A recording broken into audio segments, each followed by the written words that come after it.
Hello dear student, कैसे हैं आप लोग। उम्मीद करता हूँ आप लोग अच्छे होंगे और अच्छे से पढ़ाई कर रहे होंगे। तो बच्चों, आज का अपना जो टॉपिक है डिप्रेशन इन फ्रीजिंग पॉइंट। हम लोग ने एलिवेशन इन बॉइलिंग पॉइंट पढ़ लिया है, तो डिप्रेशन इन फ्रीजिंग पॉइंट कुछ उसी तरह का है। ठीक है, एलिवेशन इन बॉइलिंग पॉइंट में क्या हो रहा था कि जब किसी प्योर सॉल्वेंट में हम कोई नॉन वोलेटाइल सॉल्यूट डिजोल्व कर रहे थे, तो सोल्यूशन का बॉइलिंग पॉइंट क्या हो रहा था, इंक्रीज हो रहा था। ठीक है, तो डिप्रेशन इन फ्रीजिंग पॉइंट का मतलब क्या है कि जब किसी प्योर सॉल्वेंट में हम नॉन वोलेटाइल सॉल्यूट को डिजोल्व करेंगे तो उसका जो फ्रीजिंग पॉइंट है वो क्या आता है, डिक्रीज हो जाता है। तो सॉल्यूशन का फ्रीजिंग पॉइंट क्या होगा, डिक्रीज होगा in comparison to pure solvent. ठीक है, तो इसका भी जो कॉन्सेप्ट है, डेरिवेशन है, एलिवेशन इन बॉइलिंग पॉइंट की ही तरह है। तो इसको हम लोग समझ लेते हैं। ठीक है, फर्स्ट पॉइंट हम लोग यही नोट कर लेते हैं कि if any non-volatile solute dissolve in volatile solvent, then freezing point of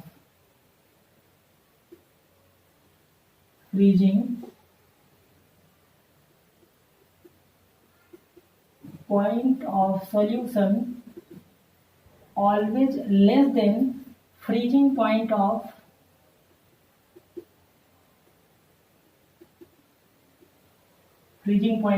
pure solvent। ठीक है, जब हम किसी नॉन वोलेटाइल सॉल्यूट को वोलेटाइल कंपोनेंट में डिजोल्व करते हैं तो सॉल्यूशन का जो फ्रीजिंग पॉइंट है वो क्या होता है, डिक्रीज हो जाता है। इसीलिए इसका नाम क्या है, डिप्रेशन इन फ्रीजिंग पॉइंट। ठीक है, तो यहाँ से सबसे पहला पॉइंट अपने को यही जानना होगा। और एलिवेशन इन बॉइलिंग पॉइंट में क्या हो रहा था, जब हम नॉन वोलेटाइल सॉल्यूट को डिजोल्व कर रहे थे तो सॉल्यूशन का बॉइलिंग पॉइंट क्या हो रहा था, एलिवेट हो जा रहा था, मतलब इंक्रीज हो जा रहा था। ठीक है, तो यहाँ पर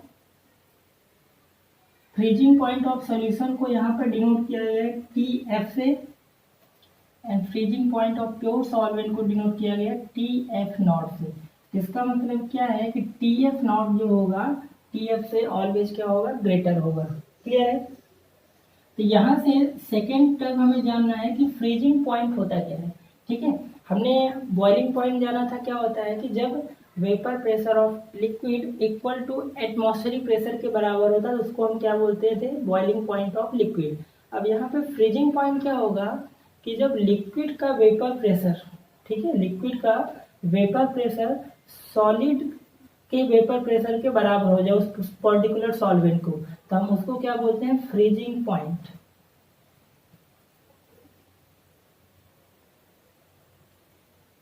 ठीक है, तो फ्रीजिंग पॉइंट को डिफाइन कर लेते हैं कि फ्रीजिंग पॉइंट क्या होता है। फ्रीजिंग पॉइंट, ठीक है, तो फ्रीजिंग पॉइंट क्या हुआ, द टेम्परेचर एट विच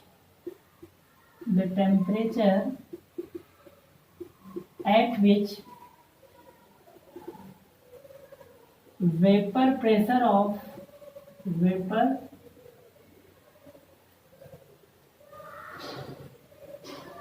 ठीक है, eight which vapour pressure of liquid become equal to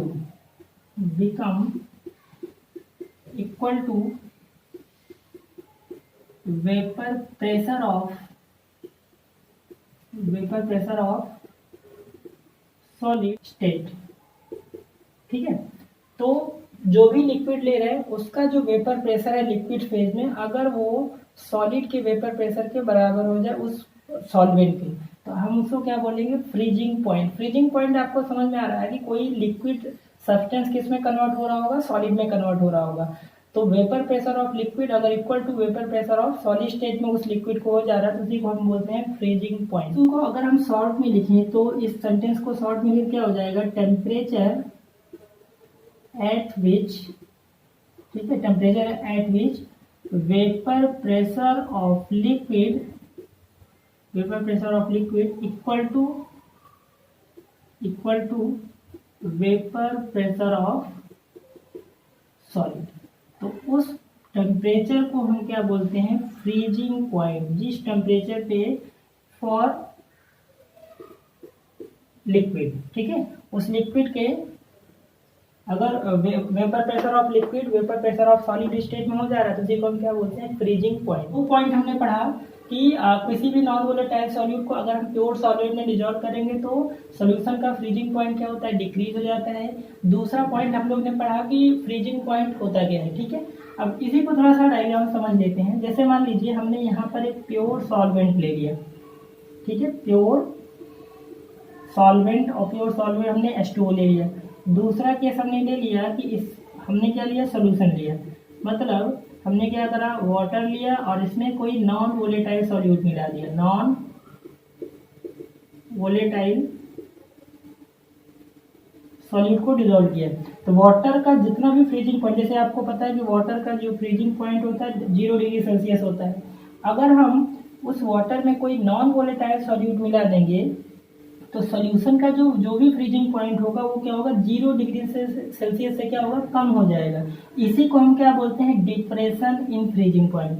pure solvent के फ्रीजिंग पॉइंट को TF0 से डिनोट करा गया है और सॉल्यूशन के फ्रीजिंग पॉइंट को TF से डिनोट किया गया है, ठीक है। अगर डेल्टा TF निकालना है तो क्या करोगे आप, TF0 माइनस TF कर दोगे, ठीक है। तो यहाँ से अगर अपने को तीसरा पॉइंट डेल्टा TF कैलकुलेट करना है तो क्या होगा, freezing point of pure solvent minus freezing point of solution, ठीक है। तो ये फर्स्ट फॉर्मूला हमें मिला जहां पर डेल्टा TF क्या है, डिप्रेशन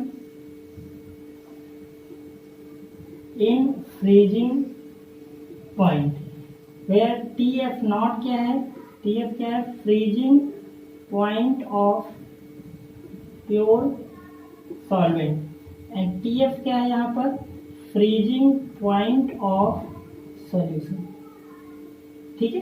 तो ये पहला फॉर्मूला मिला कि डेल्टा TF कैसे निकालोगे, प्योर सॉल्वेंट का जो फ्रीजिंग पॉइंट है माइनस क्या, सॉल्यूशन का फ्रीजिंग पॉइंट कर दो तो वहां से आपको डिप्रेशन इन फ्रीजिंग पॉइंट कितना टेम्परेचर का कितना डिक्रीजमेंट हुआ वो पता चल जाएगा, ठीक है। तो हमने 2 टर्म पढ़ा, ऐसे आई थिंक आपको दोनों कॉन्सेप्ट क्लियर हो गए होंगे। तो चलिए हम लोग इसको पॉइंट को ग्राफ से समझ लेते हैं, ठीक है। ग्राफ में क्या है कि हम लोग ने क्या ले लिया, एक जिस तरह से एलिवेशन इन बॉइलिंग पॉइंट में ग्राफ बनाया तो उसी तरह से यहाँ पर वेपर प्रेशर एंड टेम्परेचर के बीच ग्राफ ड्रॉ कर रहे हैं। तो आपको अच्छे से पता था, जिस तरह से एलिवेशन इन बॉइलिंग पॉइंट हम देख रहे थे कि वेपर प्रेशर ऑफ सॉल्यूशन जो सॉल्वेंट का जो बन रहा था, क्या वेपर, ये क्या है, प्योर सॉल्वेंट, प्योर सॉल्वेंट है। तो वेपर प्रेशर हम लोगों ने क्या देखा था एलिवेशन इन बॉइलिंग पॉइंट में कि प्योर सॉल्वेंट का जो वेपर प्रेशर बन रहा था वो क्या बन रहा था, वेपर ज्यादा बन रहा है तो वहां पे क्या होगा, वेपर प्रेशर भी ज्यादा बन रहा था, ठीक है।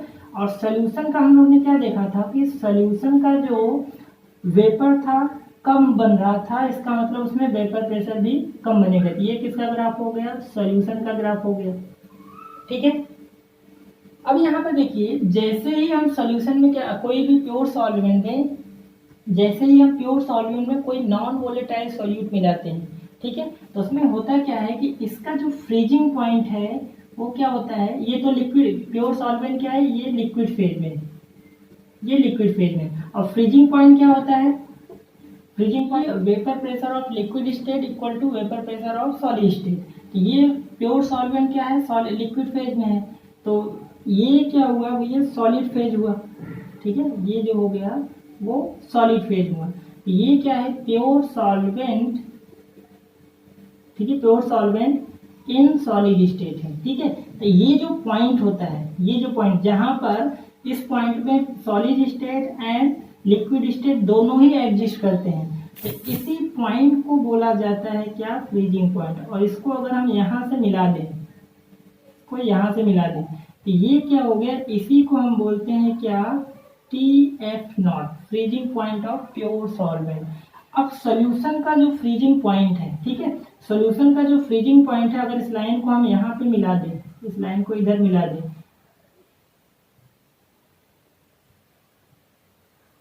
इस लाइन क्या करें हम यहाँ पे मिला दें, तो यहाँ पर ये सोल्यूशन का पॉइंट मिल रहा है, तो ये जो होता है वो होता है TF, freezing point of solution. ठीक है, देखो यहाँ पर हुआ क्या कि आपको फ्रीजिंग पॉइंट क्या पता है कि किसी भी प्योर सॉल्वेंट का जो वेपर प्रेशर है लिक्विड स्टेट में, अगर वेपर प्रेशर सॉलिड स्टेट में इक्वल हो जाए तो उसी को हम बोलते हैं फ्रीजिंग पॉइंट। तो ये pure solvent in liquid state में है और यहाँ पर pure solvent in solid state में है। तो ये जो पॉइंट होता है, इस पॉइंट को जहाँ पर solvent in liquid state, solvent in solid state, जहाँ पे दोनों पॉइंट मिल रहे हैं, इस पॉइंट पे दोनों ही एग्जिस्ट करते हैं, तो इसी पॉइंट को बोला जाता है क्या, freezing point of pure solvent. तो यहाँ पे ये क्या हो गया, डेल्टा TF हो गया। ये सोल्यूशन का वेपर है, इसको और हम आगे थोड़ा सा बढ़ाए तो ये सॉलिड स्टेट में यहाँ पे कन्वर्ट हो रहा है, तो ये क्या हो गया, सोल्यूशन का फ्रीजिंग पॉइंट होगा। और ये जो इनके बीच का डिफरेंस होता है, ये जो डिफरेंस होता है इसी को बोला जाता है क्या, डेल्टा TF, इसी को डेल्टा TF बोला जाता है। तो अभी भी हमने फॉर्मूला देखा, डेल्टा TF इक्वल टू क्या था, freezing point of pure solvent minus freezing point of solution. ठीक है, अब यहाँ पर देखिए सॉल्यूशन का फ्रीजिंग पॉइंट क्यों डिक्रीज हो जाता है किसी नॉन वोलेटाइल सॉल्यूट को मिलाते हैं, क्योंकि जब नॉन वोलेटाइल सॉल्यूट वो तो वेपर में कन्वर्टिबल है नहीं। तो एक्चुअल में होता क्या है कि जब हम कोई non volatile solute pure solvent में मिलाते हैं तो वहाँ पर क्या होता है, क्रिस्टल का जो अरेंजमेंट होता है वो क्या होता है, डिसऑर्डरनेस वहाँ पर आ जाती है। वहाँ पे हम कोई अदर रीजन नहीं बोल सकते हैं। जैसे ही नॉन वोलेटाइल सॉल्यूट मिलाते हैं तो वहाँ पर जो स्ट्रक्चरल ज्योमेट्री होता है मॉलिक्यूल का, ठीक है, वो क्या होता है, डिफरेंट हो जाता है, क्योंकि उसमें इम्प्योरिटी नॉन वोलेटाइल सॉल्यूट आ जाता है। तो उसको फ्रीज करने के लिए, और जैसे वाटर का फ्रीजिंग पॉइंट 0 डिग्री सेल्सियस होता है, जैसे ही नॉन वोलेटाइल सॉल्यूट हमने सॉल्ट डाल दिया तो उसका जो फ्रीजिंग पॉइंट है उस नॉन वोलेटाइल सॉल्यूट के कारण ही उसका फ्रीजिंग पॉइंट कम हो जाता है। यहाँ पे ग्राफ से आपको क्लियरली समझ में आ रहा है कि डेल्टा TF कैसे निकालेंगे, जिसका फ्रीजिंग पॉइंट ज़्यादा होगा। तो सोल्यूशन का फ्रीजिंग पॉइंट ज़्यादा है, और तो प्योर सॉल्वेंट का फ्रीजिंग पॉइंट क्या है, ज़्यादा है, और सोल्यूशन का कम है, तो यहाँ से हम निकाल सकते हैं। ओके, अब यहाँ पर हम मैथमेटिकल डेरिवेशन कर लेते हैं। ठीक है, तो बाई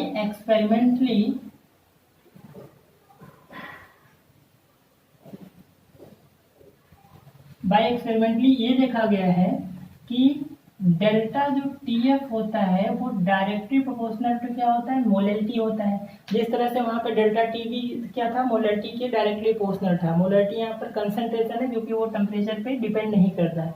ठीक है, तो यहाँ पर अगर हम इसको प्रोपोर्शनलिटी कांस्टेंट हटाए तो यहाँ से क्या आ जाएगा, KF एक नया कांस्टेंट आता है इनटू M हो जाएगा। तो ये अपना एक फॉर्मूला हो गया।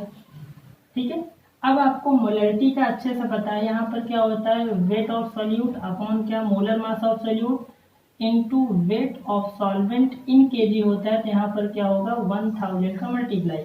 ठीक है, जिस तरह से एलिवेशन इन बॉइलिंग पॉइंट में किया सिमिलर वैसा ही है। अब मोलैलिटी का फॉर्मूला इसमें रख दो, तो फाइनली हमें जो मिला डेल्टा TF इक्वल टू क्या हो जाएगा, KF इंटू W2 इंटू क्या हो गया, 1000 divide by M2 into W1। ये फॉर्मूला हो गया डिप्रेशन इन फ्रीजिंग पॉइंट का। ओके, अब यहाँ पे जो जो टर्म है उनको देख लेते हैं।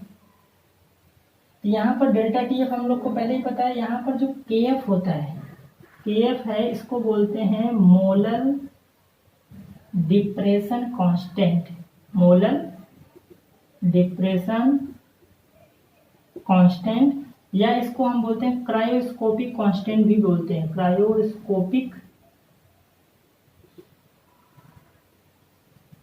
कांस्टेंट बोलते हैं। और फॉर वाटर के लिए KF की वैल्यू आप याद रखिएगा, क्योंकि कभी भी क्वेश्चन में क्या होता है, ये दिया नहीं होता है। तो आपको वाटर का एटलीस्ट याद रखना है, बाकी कोई अदर लिक्विड होगा तो वहां पर आपको दिया होगा। ठीक है, तो इसका केल्विन kg पर मोल इसकी यूनिट होगी। तो वाटर का आपका KF की वैल्यू याद रखना है। बाकी यहाँ पर W2 आपको पता है कि क्या है, वेट ऑफ सॉल्यूट है। यहाँ पर M2 क्या है, यहाँ पर मोलर मास ऑफ सॉल्यूट है।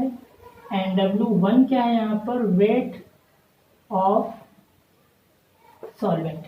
ठीक है, तो ये मैथमेटिकल फॉर्म हो गया। ठीक है, डिप्रेशन इन फ्रीजिंग पॉइंट, जैसे यहाँ पर देखो एलिवेशन इन बॉइलिंग पॉइंट में क्या हो रहा था, जहां पर F है बस वहां पर क्या था, B था। जैसे यहाँ पे डेल्टा TF है तो एलिवेशन एट बॉइलिंग पॉइंट में क्या था, डेल्टा टी भी था। जहाँ पर के एफ है वहाँ पर एलिवेशन एट बॉइलिंग पॉइंट में क्या था, के भी था।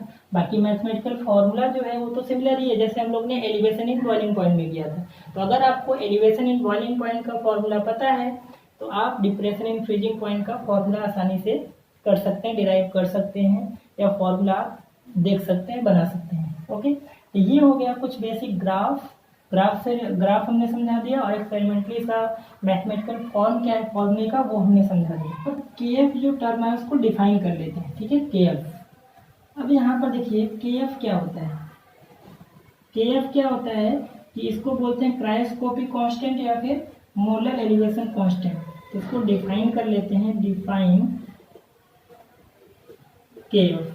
ठीक है, तो के एफ क्या है कि मोलरिटी क्या होता है, मोल पर केजी ऑफ सॉल्वेंट। अगर हम एन की वैल्यू क्या 1 ले ले फॉर्मूले में, तो डेल्टा जो के एफ हो जाएगा, delta T F equal to क्या मिल जाएगा, के एफ आ जाएगा।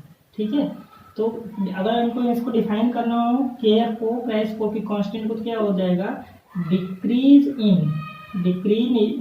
इन freezing point of solution bye dissolving 1 mole of non-volatile solute in 1 kg of solvent। ठीक है, ये हो गया के एफ, मोलर डिप्रेशन कांस्टेंट या क्रायोस्कोपिक कांस्टेंट। क्या हुआ कि आपके पास कितना 1 kg सॉल्वेंट है, कितना 1 kg सॉल्वेंट मान लो जो वाटर है, और इसमें 1 मोल नॉन वोलेटाइल सॉल्यूट मिलाने से इसका फ्रीजिंग पॉइंट सॉल्यूशन का जितना डिक्रीज हो जाता है उसी को बोला जाता है क्या, मोलर डिप्रेशन कांस्टेंट या फिर क्रायोस्कोपिक कांस्टेंट। ठीक है, तो यहाँ से हम लोग ने 3 टॉपिक कवर किए। सबसे पहले हमने ग्राफ देखा, ठीक है, उसके बाद हमने मैथमेटिकल फॉर्म को डिराइव किया, और तीसरा हम लोग ने के एफ को डिफाइन किया, के एफ होता क्या है। ठीक है, के एफ के 2 नाम है, इसको मोलर डिप्रेशन कांस्टेंट भी बोलते हैं, क्रायोस्कोपिक कांस्टेंट भी बोलते हैं। वाटर का के एफ आपको याद रखना होगा 1.86 केल्विन केजी पर मोल, यूनिट भी ध्यान रखना होगा, वाटर का याद रखना है। बाकी अगर कोई लिक्विड होगा तो वहां पर के एफ की वैल्यू आपको 100% दिया होगा। ठीक है, और उसके बाद हमने के एफ को डिफाइन किया। के एफ क्या होता है कि 1 kg ऑफ सॉल्वेंट में 1 mole of non volatile solute मिलाने से जितना फ्रीजिंग पॉइंट सॉल्यूशन का डिक्रीज हो जाता है उसी को बोलते हैं हम क्रायोस्कोपिक कांस्टेंट या molar depression constant. I think clear हो गया होगा। तो हम लोग इस पे क्वेश्चन कुछ कर लेते हैं। फर्स्ट क्वेश्चन है कि 0.40 gram of substance dissolve in 22.2 gram of benzene, then freezing point lowered by 0.567 degree Celsius, then find the molar mass of substance. ठीक है, ऑप्शन आपके सामने दिया हुआ है। तो सबसे पहले इस क्वेश्चन का मतलब समझ ले रहे हैं कि यहाँ पर ये बोल रहा है कि अपने पास एक बेंजीन है जो एज ए सॉल्वेंट की तरह काम कर रहा है। ठीक है, एक बीकर है सपोज, और इसमें क्या है, बेंजीन है। ठीक है, बेंजीन, और बेंजीन क्या है, एक्ट एज सॉल्वेंट। तो ये बोल रहा है कि जब हम इसमें कोई नॉन वोलेटाइल सॉल्यूट मिलाते हैं, नॉन वोलेटाइल सॉल्यूट, ठीक है, सब्सटेंस दिया है तो नॉन वोलेटाइल है। बोल रहा है कि नॉन वोलेटाइल जो सॉल्यूट है उसका वेट कितना है, 0.440 ग्राम है, और बेंजीन का जो वेट दिया है वो कितना दे दिया है, 22.2 ग्राम दिया है। तो बोल रहा है कि जब हम बेंजीन में सॉल्वेंट में 0.440 ग्राम ऑफ कोई सब्सटेंस डिसॉल्व करते हैं तो उसका जो फ्रीजिंग पॉइंट है लोअर्ड बाय। ठीक है, तो सबसे पहले आपको ये समझना होगा क्या क्या गिवन है। तो वेट ऑफ सॉल्यूट आपको दिया है 0.440 ग्राम। ठीक है, वेट ऑफ सॉल्वेंट आपको दिख रहा है कितना, 22.2 ग्राम। ठीक है, और आपको क्या निकालना है, मोलर मास ऑफ सॉल्यूट निकालना है। ये चीज हमें फाइंड आउट करना है। और क्वेश्चन में क्या दे रखा है आपको, के एफ की वैल्यू दे रखा है बेंजीन का 5.12 डिग्री सेल्सियस केजी पर मोल दिया हुआ है। ठीक है, के एफ की वैल्यू, चलो के एफ की वैल्यू यहाँ पे क्वेश्चन में गिवन है, के एफ कितना 5.12 डिग्री सेल्सियस केजी पर मोल। ठीक है, KF की वैल्यू ऑलरेडी क्वेश्चन में गिवन होगा। वाटर होगा तो उसका दे भी सकता है, नहीं भी दे सकता है, बाकी अदर कोई सॉल्वेंट होगा तो उसके 100% KF की वैल्यू दिया होगा। ठीक है, तो KF की वैल्यू हमें दे रखा है। अब यहाँ पर सबसे जो बड़ी मिस्टेक हम लोग करते हैं कि यहाँ पर ये जो दिया है लोअर्ड इन फ्रीजिंग पॉइंट 0.567 डिग्री सेल्सियस, तो यहाँ पर ये कंफ्यूजन होता है कि TF दिया है, TF नॉट दिया है कि डेल्टा TF दिया है। तो क्वेश्चन में जब भी आपको दिया हो कि लोअर्ड इन फ्रीजिंग पॉइंट या डिक्रीज इन फ्रीजिंग पॉइंट, तो ऑलवेज आप ये समझोगे वहां पे डेल्टा TF दिया हुआ है। कभी भी क्वेश्चन में आपको लोअर्ड बोले इस तरह का टर्म, तो समझ जाना डेल्टा TF दिया है। कितना दिया? 0.567 डिग्री सेल्सियस। अब एक चीज और आपको यूनिट का ध्यान रखना होगा कि यहाँ पर ये जो डेल्टा TF दिया डिग्री सेल्सियस में दिया है, और KF की वैल्यू भी वहां पर जो दिया डिग्री सेल्सियस लिया है। तो अगर ये केल्विन में दिया होता KF की वैल्यू और यहाँ पे डिग्री सेल्सियस होता, फिर इसको केल्विन में आप चेंज करते। बट यहाँ पर भी डिग्री सेल्सियस दिया है और KF की जो वैल्यू दिया है वो भी क्या डिग्री सेल्सियस में दिया है, तो यहाँ पे चेंज करने की जरूरत नहीं है। अब सीधा सा फॉर्मूला अप्लाई कर दो। फॉर्मूला क्या था? डेल्टा TF इक्वल टू क्या था? KF into W2 into 1000 divide by, यहाँ से क्या हो जाएगा W1 इंटू क्या हो जाएगा M2, और यही चीज हमें फाइंड आउट करना है। तो सिंपल सा फॉर्मूला यहाँ पे पुटअप करोगे तो M2 आ जाएगा, तो ये रीअरेंज करोगे तो यहाँ से KF इंटू क्या W2 इंटू 1000 डिवाइड बाई, यहाँ से क्या हो जाएगा डेल्टा TF हो जाएगा इंटू यहाँ से W1। सारी वैल्यू दिया है, बस पुटअप करके सॉल्व कर दो। तो KF की वैल्यू 5.12, W2 कितना 0.440 इंटू क्या 1000 डिवाइड बाई डेल्टा TF कितना 0.567 इंटू W1 कितना 22.2 ग्राम दिया है। तो इसको जब सॉल्व करोगे तो आंसर अप्रोक्स कितना आ जाएगा 178.9 ग्राम पर मोल। ठीक है, तो आपका ऑप्शन क्या हो जाएगा? ए। सिंपल सा फॉर्मूले बेस दिया था। और कभी भी वाटर एज अ सॉल्वेंट दिया हो या एक्वा सॉल्यूशन दिया हो तो वहां पर TF नॉट की वैल्यू नहीं दिया हो, क्योंकि वाटर का आपको ये मान के चलता है कि वाटर का फ्रीजिंग पॉइंट आपको पता है 0 डिग्री सेल्सियस या फिर 273 केल्विन होता है। ठीक है, तो ये चीज आप ध्यान रखिएगा। ये सिंपल सा क्वेश्चन था। तो सेकंड क्वेश्चन क्या है कि find the freezing point of solution obtained by dissolving 1.8 gram of glucose in 500 gram of water, और यहाँ पर KF की वैल्यू आपको दे रखा है। ठीक है, तो ये बोल रहा है कि 500 ग्राम वाटर है, ठीक है, उसमें 1.8 ग्राम ग्लूकोज मिलाने पर सॉल्यूशन का फ्रीजिंग पॉइंट कितना होगा। ठीक है, अब यहाँ पर आपको प्योर सॉल्वेंट जो है वाटर है। ठीक है, तो वाटर का यहाँ पर फ्रीजिंग पॉइंट नहीं दिया है, तो आपको वाटर का फ्रीजिंग पॉइंट पता होना चाहिए। ओके, क्वेश्चन में सबसे पहले गिवन क्या है कि आपको वेट ऑफ सॉल्यूट दिया है 1.8 ग्राम। ठीक है, और सॉल्यूट क्या है? यहाँ पर ग्लूकोज है, और ग्लूकोज का फॉर्मूला क्या होता है? C6H12O6। तो इसका आप ग्लूकोज का मोलेकुलर मास भी पता होगा कितना 180 होगा, और वेट ऑफ सॉल्वेंट दे रखा है कितना 500 ग्राम है, और KF की वैल्यू क्वेश्चन में दे रखा है 1.86 केल्विन kg पर मोल दिया है। ठीक है, अब यहाँ पर आपको फाइंड क्या करना है? फ्रीजिंग पॉइंट ऑफ सॉल्यूशन निकालना है। ठीक है, अब फ्रीजिंग पॉइंट ऑफ सॉल्यूशन आप कैसे निकालोगे? तो आपको यहाँ से क्या करना होगा? डेल्टा TF इक्वल टू क्या हो जाएगा? TF नॉट माइनस क्या होगा? TF। तो यहाँ से आपको ये चीज निकालना है। TF नॉट की वैल्यू आपको वाटर का फ्रीजिंग पॉइंट आपको पता है कितना होता है। वाटर का फ्रीजिंग पॉइंट क्वेश्चन में कभी भी नहीं दिया होगा। ठीक है, तो क्या होता है 0 डिग्री सेल्सियस या फिर इसको 273 केल्विन लोगे, और केल्विन ही लेके चलोगे क्योंकि यहाँ पे सब केल्विन में दिया हुआ है। ठीक है, तो हमें क्या करना है? सबसे पहले आप डेल्टा TF निकाल लो। तो डेल्टा TF निकालने के लिए फॉर्मूला अपने को पता है कि डेल्टा TF इक्वल टू क्या होता है? KF into W2 into 1000 divide by यहाँ से M2 इंटू W1। तो वैल्यू पुटअप कर देते हैं कि डेल्टा TF इक्वल टू क्या हो जाए? KF की वैल्यू 1.86 इंटू W2 कितना 1.8 इंटू क्या हो जाएगा 1000 डिवाइड बाई क्या होगा? मॉलिकुलर मास ग्लूकोज का 180 इंटू वेट ऑफ सॉल्वेंट दिया है कितना 500 ग्राम। तो ये कितना हुआ? 22 हो गया।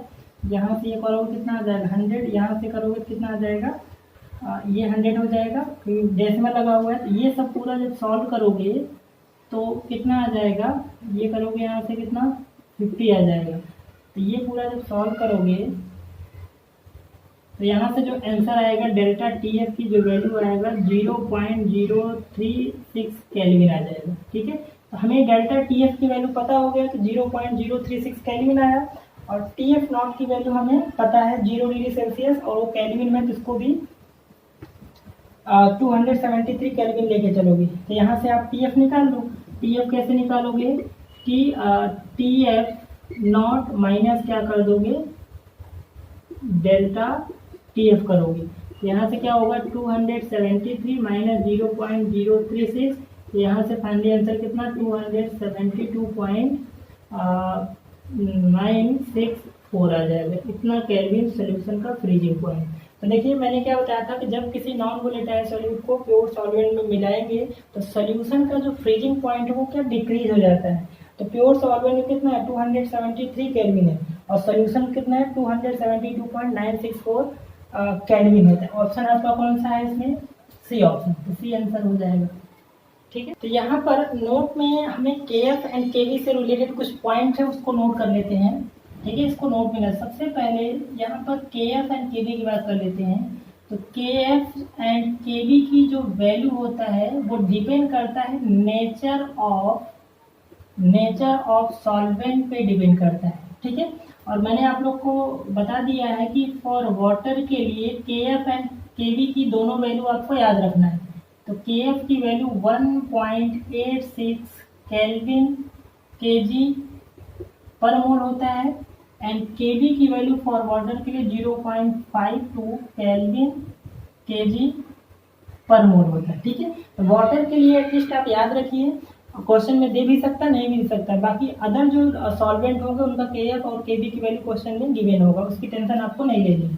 अब के एफ की वैल्यू अगर कैलकुलेट करना तो उसके लिए भी फॉर्मूला है, क्या होता है R gas constant into molar mass of solvent into क्या होता है टी एफ स्क्वायर। ठीक है, फ्रीजिंग पॉइंट ऑफ सॉल्यूशन का स्क्वायर इनटू यहाँ पर हो जाता है क्या 1000 इनटू यहाँ पर हो जाता है एंथैल्पी ऑफ फ्यूजन। ठीक है, ये के एफ निकालने का प्यारा सा फॉर्मूला है। ठीक है, इसकी वैसे जरूरत नहीं पड़ती है, आपको बस के एफ के बी की वैल्यू दिया रहता है। बाई चांस कभी जेई नीट में क्वेश्चन यहाँ से बन जाए तो आपको फॉर्मूला ध्यान रखना है के एफ का कैसे निकालते हैं। तो क्या है आर गैस कांस्टेंट, M1 जो है molar mass of solvent, T F क्या है फ्रीजिंग पॉइंट ऑफ सोल्यूशन है, 1000 इंटू क्या है एंथैल्पी ऑफ फ्यूजन। ठीक है, ये सब वैल्यू दिया रहेगा तो आप सॉल्व करके निकाल सकते हो। सिमिलरली इसी तरह से केवी की वैल्यू भी हम निकाल सकते हैं। तो क्या होगा R gas constant into molar mass of solvent into यहाँ पर हो जाएगा बॉइलिंग पॉइंट ऑफ सॉल्यूशन का स्क्वायर इनटू यहाँ से कितना 1000 इनटू क्या हो जाएगा एंथैल्पी ऑफ वेपराइजेशन। ठीक है, जब भी हम फ्रीजिंग पॉइंट के एफ की वैल्यू निकालें तो वहाँ एंथैल्पी ऑफ फ्यूजन लेंगे, और जब भी के बी एलिवेशन लिक्विड के लिए हम यहाँ पे यूज करेंगे के बी की वैल्यू में तो वहाँ एंथैल्पी ऑफ वेपराइजेशन लेंगे। ये दो फॉर्मूले हैं के एफ एंड के बी वैल्यू निकालने के। ठीक है, तो आई थिंक आपको कॉन्सेप्ट फ्रीजिंग पॉइंट का टोटली क्लियर हो गया होगा। ठीक है, तो आपको बस इस पर प्रैक्टिस करना है और क्वेश्चन सॉल्व करने हैं तो आपका कॉन्सेप्ट क्लियर हो जाएगा। फिजिकल केमिस्ट्री का वैसे रूल ही है, जब तक आप उन फॉर्मूले पे क्वेश्चन नहीं करोगे तो कॉन्सेप्ट आपका क्लियर नहीं होगा। ठीक है, तो आपको वीडियो पसंद आया होगा प्लीज़ लाइक करें, शेयर करें एंड सब्सक्राइब करें। मिलते हैं नेक्स्ट लेक्चर में, और उस लेक्चर में हम लोग पढ़ेंगे ऑस्मोटिक प्रेशर के बारे में, बहुत ही इंपॉर्टेंट कॉन्सेप्ट है। उसके बाद हम लोग 1/2 फैक्टर